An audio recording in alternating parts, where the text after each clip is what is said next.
Здравейте хора, аз съм Center Gaming и днес ще ви покажа и ще рекламирам един сървър.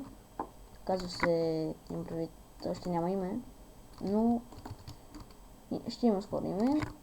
Той е PvP сървъра и има няколко арпа, те са 3. И да, тук малко съм се бил на PvP.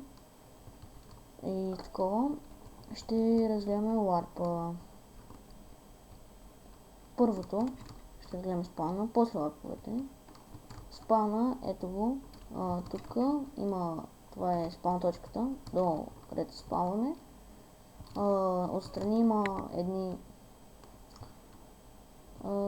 ферми за животни, храна, фуд, безплатна храна. И тук има ендър честове и enchantment table. Така. Това беше не е толкова важен спана. Това тук е мост, тук е PvP след тази линия и тук е някакъв мост, дето се бият хората. Така. Другия капан е... Тук няма капани. Като тръгнеш натам си оцеляваш.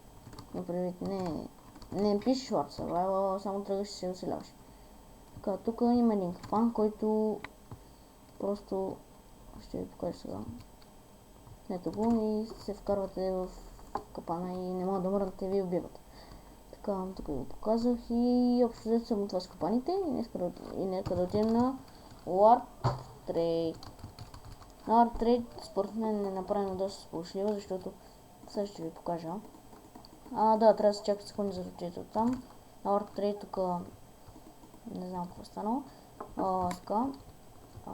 Влизащите тук и си трейдвате с други хора.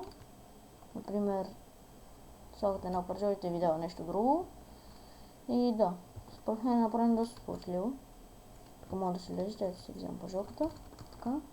И от друга страна същото. И тук са направени малко краски, ендър честове.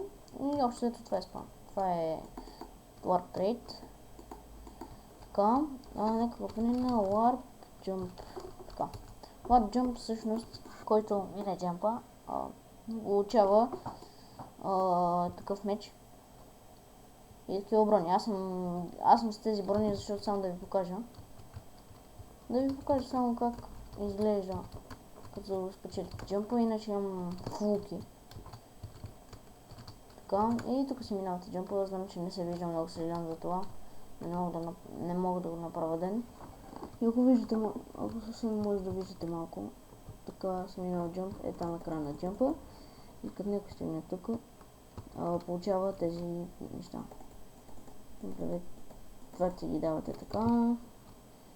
Или какво си ги взимаш.